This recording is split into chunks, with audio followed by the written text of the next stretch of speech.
Ladies and gentlemen, welcome to the beach. It's me, it's Andrew V. Today we're talking movement. We're talking movement, we're talking energy, we're talking particles, we're talking exercise. Why is it important? Why is it the most important thing? What happens when you don't exercise? What happens when you do exercise? How do I view exercise? How does humanity view exercise? What issues do you have with exercise? How do you start exercising? How do you finish exercising? How do you not exercise? Welcome to today. Let's go. Exercise. I had a problem with exercise for a long time. I would over-exercise or I would under-exercise. I did a lot of movement my entire life. I swam, I played ice hockey, I even did gymnastics when I was young. Little fat kid in a leotard. It was hilarious. You should have been there. I'm glad I wasn't conscious enough to understand what was going on. I've done sports my entire life, and I've done movement my entire life. And at times I've done no sports and I've just been fat and just ate, and that was the exercise that I did, putting food into my mouth. However, I was overweight for a majority of my life until I really got that handled. And then after trying every diet under the sun, after trying everything under the sun, finally got that handled.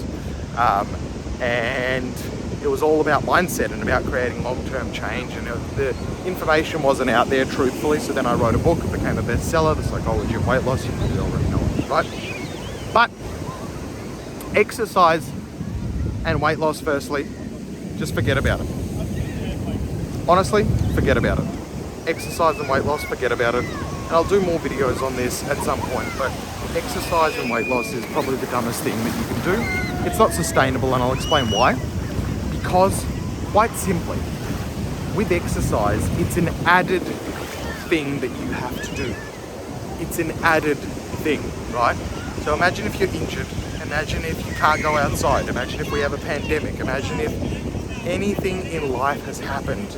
It's something that you have to add additionally to your life. And if you have to add it additionally to your life, the moment that for some reason circumstances are that you can't add it to your life, it begins to stress you out because, oh my God, I needed to lose all this weight, but now I'm still eating pizzas, but I can't exercise. Oh my God, I'm putting on weight. Oh my God, anxiety. Oh my God, oh my God, oh my God.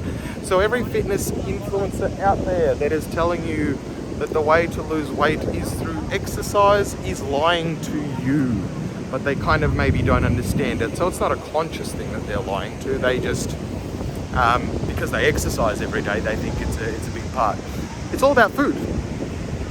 I digress. Exercise is important for this reason. Exercise is movement. If you want to think about it, we as a human being or as a human species are not physical things. We are all just little atoms vibrating, right? Even the air is atoms vibrating. Even me is atoms vibrating, right? They're just vibrating at different frequencies, which is why I'm a solid and I can pass through air.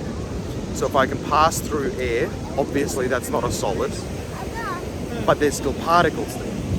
The problem with us being sedentary or not moving a lot or just staying in one spot, the biggest issue there is that we basically stop. We stop moving our particles. We have all these vibrations, all these particles, all these things within us, and we stop moving. And if you stop moving the energy particles that are within your body, your whole body starts moving and becomes like a trapped sort of energy. Welcome to anxiety. Welcome to depression. I know this is maybe a bit out there. This isn't some hippie stuff. If you take a particle and you allow it to roam around free, it's moving around, woof, woof, it's moving around, right? Great.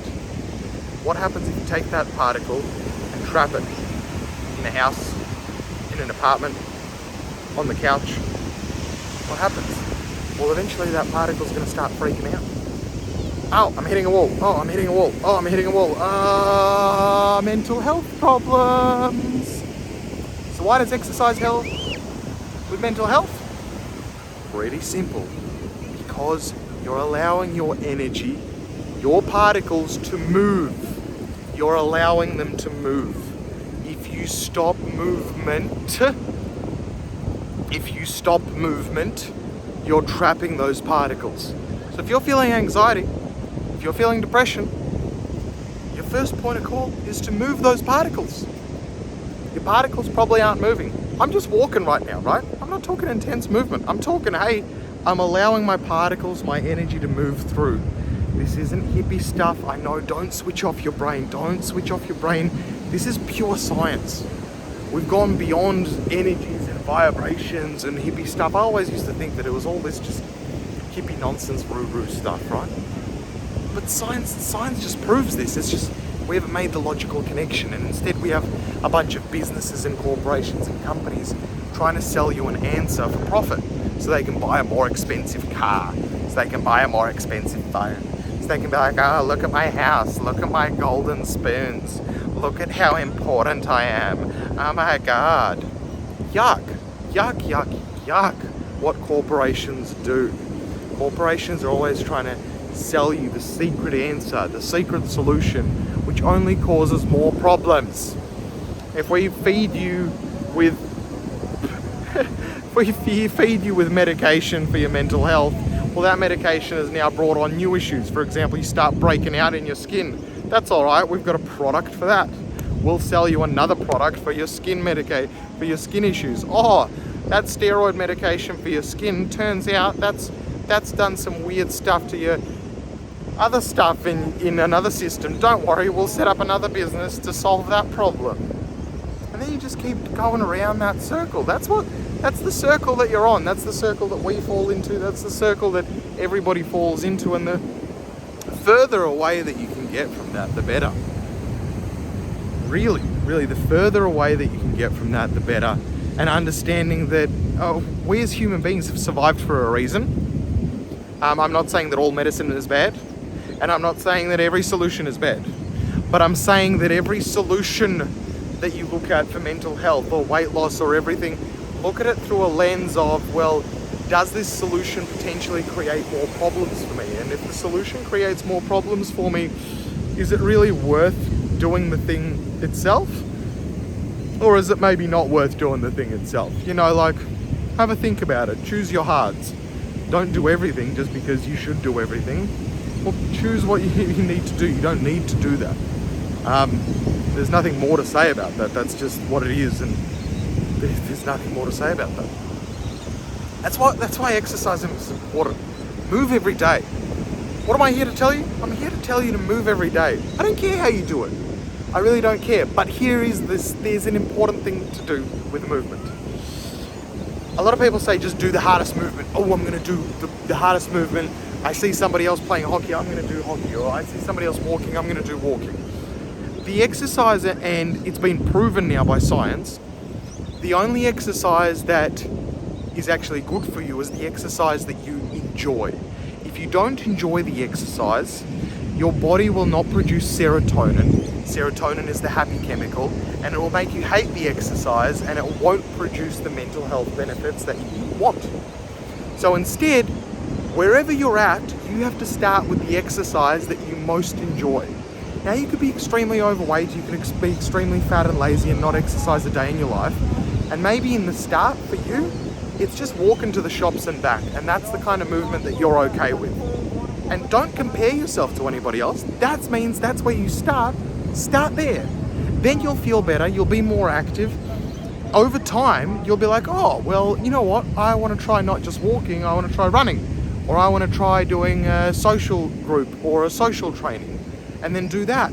Instead of trying to look for the perfect answer and try jump to the last hurdle, that's never going to work.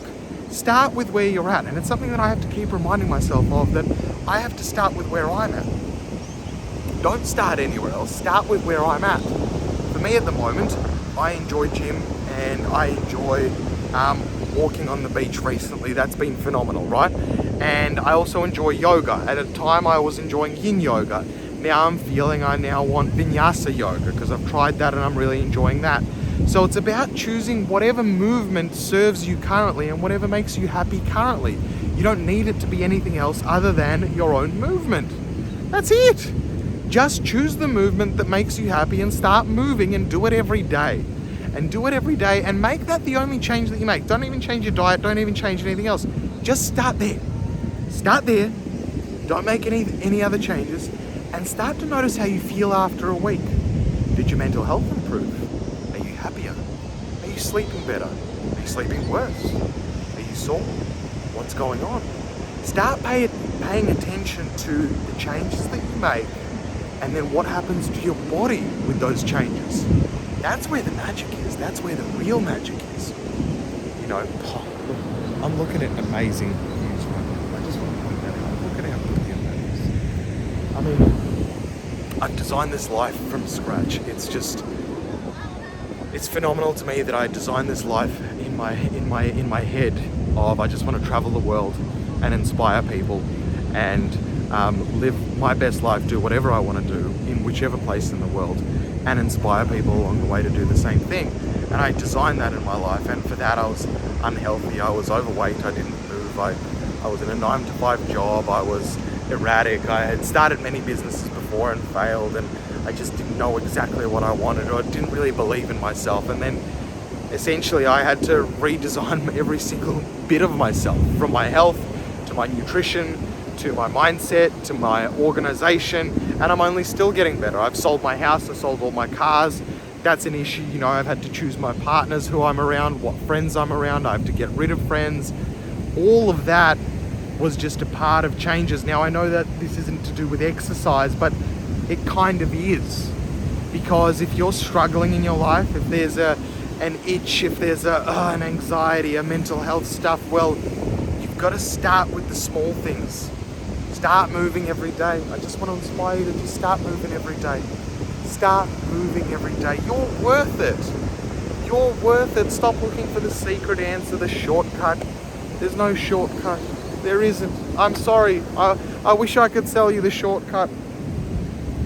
My book is really good information, and that information will teach you how to not look for shortcuts and design your life, but it's also not a shortcut.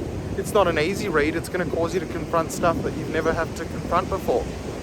But stop looking for shortcuts. No supplements. No pre-workouts. No, not 600 coffees to get yourself moving. Not some secret personal trainer. No, there's no shortcuts. You've got to do it in everything that you want. There is no shortcuts. You have to begin with where you're at. Start with where you're at and begin there. That's all I can say. Begin where you're at. I mean, this is just phenomenal. Again, I just got to show you. I mean, look at that. It's just phenomenal. Guys, wherever you are, I hope you're having a beautiful morning, beautiful afternoon, beautiful evening. If you're still here by the end of the video, you are a person that's willing to challenge themselves and willing to take themselves off. Sorry, take themselves on, not take themselves off. Woo. I really respect you for that. There's not a lot of people that are willing to take themselves on. Here I am, giving you the truth that sometimes hurts, but it means you're willing to hear it. And yeah, originally the truth hurts because you're usually not living that life. But the truth also sets you free and allows you to make decisions that will change your life. Guys, wherever you are, I hope you're having a brilliant day. Be 1% better than you were yesterday. Much love. I'll see you in the next one. Peace.